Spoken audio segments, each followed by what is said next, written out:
নমস্কার, আমি পঙ্কজ বিশ্বাস এবং আপনারা দেখছেন পলিটিক্যাল ডেইলি। আবার একটা খবর ছড়ানো হচ্ছে যে শুভেন্দু অধিকারীর রক্ষা কবচ নাকি উঠে গেছে।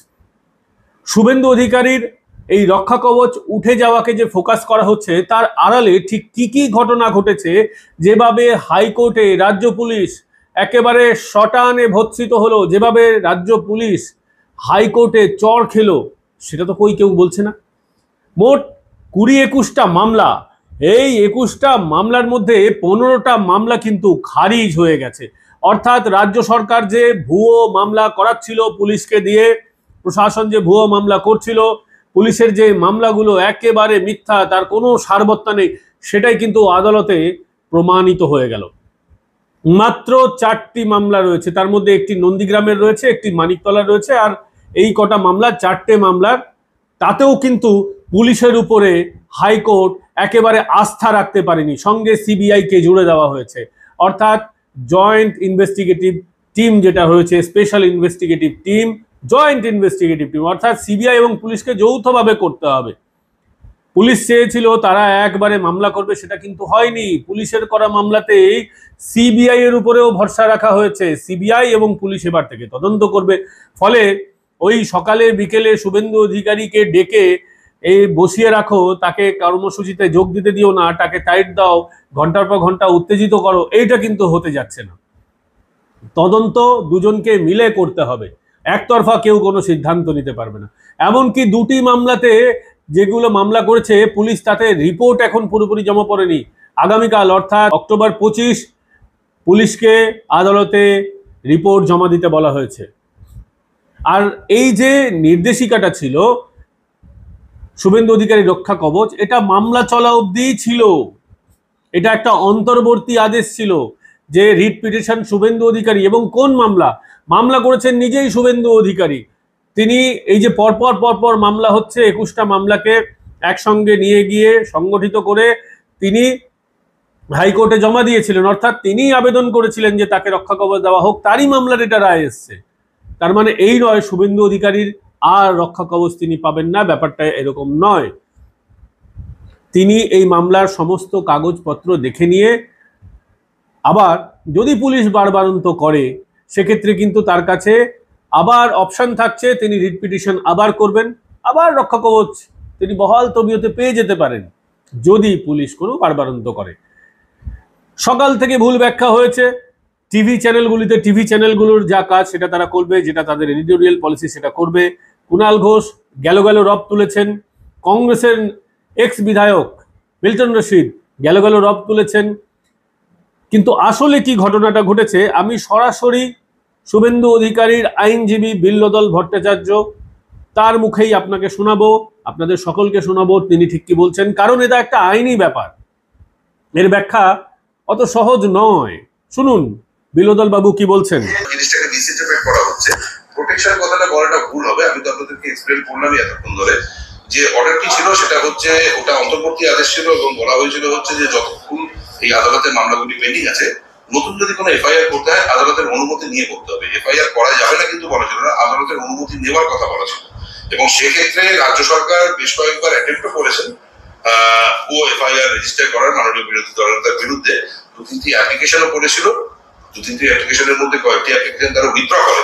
রাজ্য প্রথমে আদালতের কাছে অ্যাপ্রোচ করে এই বলে যে আমরা মাননীয় বিরোধী দলনেতা শুভেন্দু অধিকারীর বিরুদ্ধে এফআইআর করতে চাইছি এই গ্রাউন্ডে।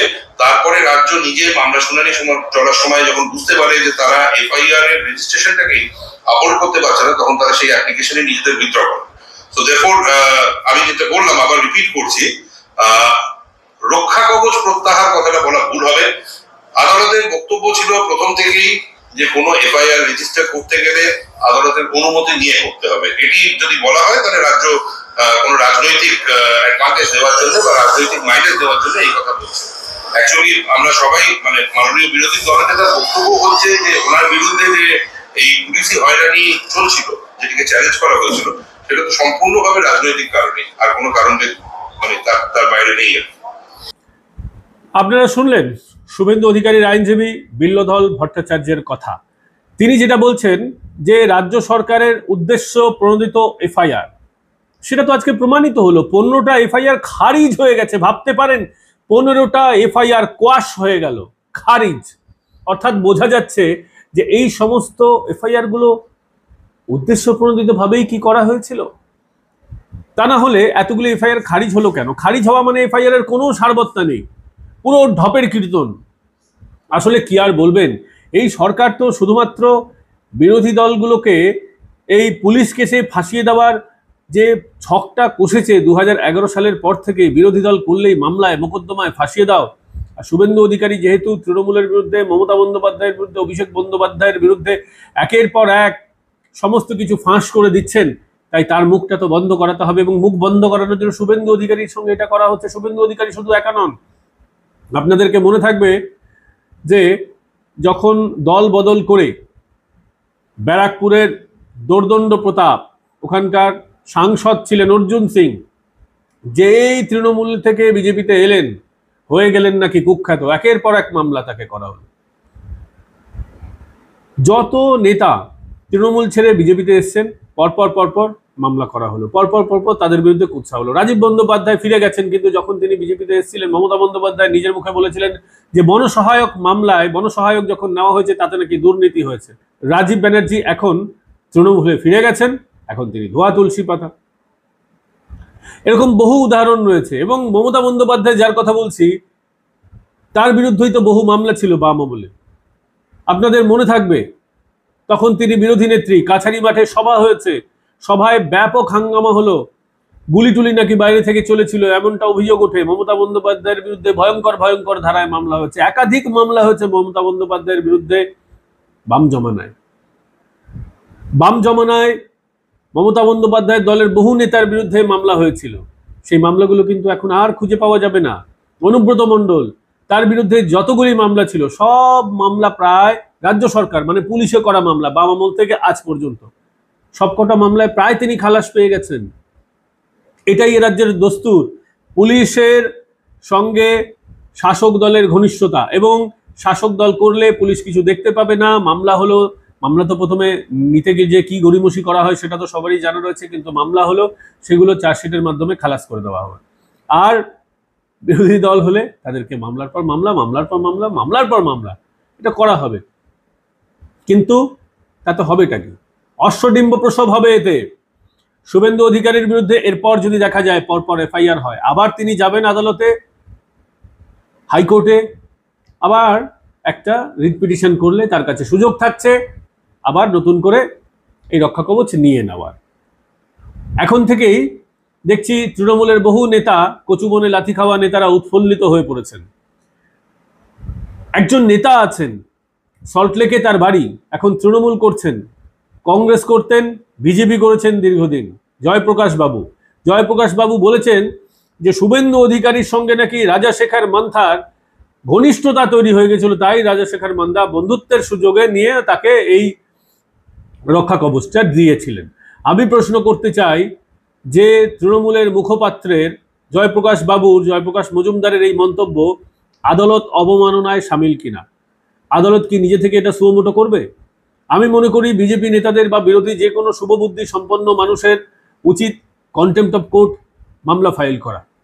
আদালতের বিরুদ্ধে তৃণমূলের নেতাদের এখন ডেরোগেটরি রিমার্কস করার একটা অভ্যাস হয়ে গেছে। কুণাল ঘোষ, তিনিও কি বলছেন? তিনিও খুব উৎফুল্লিত। মমতা বন্দ্যোপাধ্যায় যাকে গ্রেফতার করিয়েছিলেন, চিটফান্ডে সব থেকে সুবিধা নিয়েছেন মমতা বন্দ্যোপাধ্যায়, যেই বক্তব্য রেখেছিলেন কুণাল বাবু, সেই কুণাল বাবু আজকে কি বলেছেন সেটাও আপনাদেরকে শোনাবো। হাইকোর্টে বিচারপতি জয় সেনগুপ্তর বেঞ্চে আজ বড় সড় ধাক্কা খেলেন শুভেন্দু অধিকারী, বিরোধী দলনেতা। এর আগে জাস্টিস মান্থা যে রক্ষা কবচ দিয়েছিলেন, খোল্লা রক্ষা কবচ, কিছুই করা যাবে না, তো সেটা থামিয়ে দিয়েছেন জয় সেনগুপ্ত। তিনি বলেছেন এভাবে একটা মানে দীর্ঘকালীন, তার কোনো শেষ নেই, এই রক্ষা কবচ এভাবে হতে পারে না, এটা শেষ হওয়া প্রয়োজন। তো ফলে জয় সেনগুপ্ত যে রায় দিয়েছেন তাতে শুভেন্দু অধিকারীর রক্ষা কবচ খারিজ হয়েছে, রক্ষা কবচ সরে গেছে। এটা কিন্তু তৃণমূল কংগ্রেস বা রাজ্য সরকার যা বক্তব্য রেখেছে তাতেই মান্যতা, আইনি মান্যতা হলো যে এভাবে একটা দীর্ঘকালীন কবে শেষ হবে তার নেই ঠিক, একটা চিরকালীন রক্ষা কবচ দেওয়া যায় না। যার বলে বলিয়ান হয়ে বিরোধী দলনেতা বহু প্ররোচনামূলক কথা বলেছেন, কুৎসা করেছেন, আপত্তিকর কাজ করেছেন, কিন্তু কিছু করা যায়নি আইনে। এর সঙ্গে কুণাল ঘোষ তার মতো করে ব্যাখ্যা করলেন, কিন্তু রক্ষা কবচ সরে গেছে, রক্ষা কবচ বাতিল হয়ে গেছে। আরে ভাই, মামলাটাই নিষ্পত্তি হয়ে গেছে। যে মামলাটা হয়েছিল রিট পিটিশনে, তার নিষ্পত্তি হয়েছে, এবং রক্ষা কবচটা একটা অন্তর্বর্তীকালীন আদেশ ছিল। এমন নয় যে শুভেন্দু অধিকারী যতদিন পৃথিবীতে বাঁচবেন ততদিন যে দলই করুন না কেন, যাই করুন না কেন, তার উপর রক্ষা কবচ আছে। বিষয়টা কিন্তু এরকম নয়। বিষয়টা ছিল এই মামলা যতদিন চলবে সেই মামলা অবধি রক্ষা কবচ। আবার যদি নতুন করে শুভেন্দু অধিকারীকে ব্যতিগ্রস্ত করার চেষ্টা হয়, এবং আজকের মামলাতেও তো প্রমাণিত হয়ে গেল 15টা মামলা খারিজ 21টা মামলার মধ্যে, এবং 4টে মামলা সেটাও পুলিশের উপর সম্পূর্ণ আস্থা নয়। 2টো মামলার মধ্যে 2-3টে মামলা রয়েছে যেখানে আপনার এখন অব্দি রিপোর্ট ঠিকঠাক করে জমা পড়েনি। এগুলো তো বলছেন না, কই বলবেন না, কারণ আপনারা মানুষকে ভুল বোঝাচ্ছেন। তো এই হলো ব্যাপার।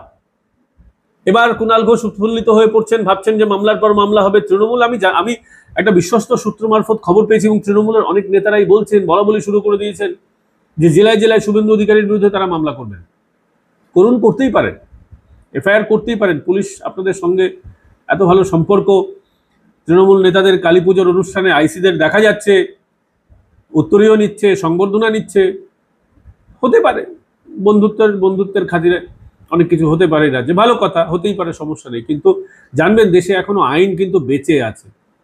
আর পশ্চিমবঙ্গ আলাদা কোনো দেশ নয়, এখানে আলাদা কোনো আইন কানুন চলে এমনটা নয়। পশ্চিমবঙ্গ এখনো ভারতের অংশ, এখনো এখানে বিএনএস চলে, এখানেও দেশের আইন চলে, এখানে তৃণমূলের আলাদা কোনো সংবিধান নেই, এটা মনে রাখতে হবে। ফলে আইন আদালত যতদিন আছে ততদিন আমাদের আশাটা বেঁচে আছে।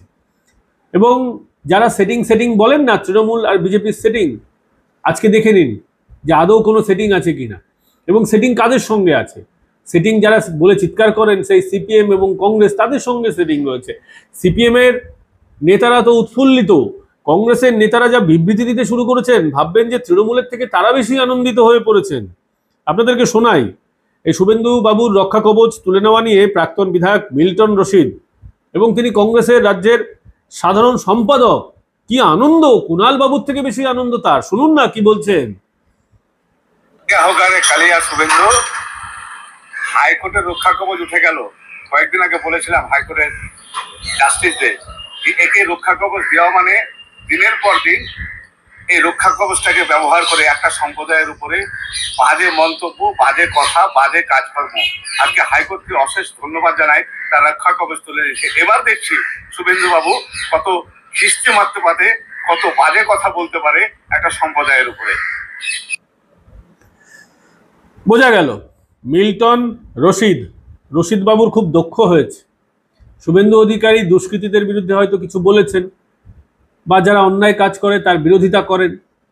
এবার এই রাজ্যে জেলগুলোতে খোঁজ নিলে জানা যাবে, সেখানে যদি জেলে জনসংখ্যা জনগণনা বিচার হয় তাহলে জানা যাবে কত শতাংশ কে কারা জেলে যায়। যাই হোক, তো এই সমস্ত বিষয় আশয় রয়েছে, কিন্তু মোটের উপর বিষয় কংগ্রেসের দেখেছেন নেতার কত আনন্দ, মনে কত উৎফুল্লিত মিল্টন রশিদের। এই উৎফুল্লতা বুঝিয়ে দেয় যে আসল সেটিংটা কংগ্রেস আর সিপিএম এর সঙ্গেই রয়েছে, এবং তারা তো ইন্ডি জোটের সদস্য।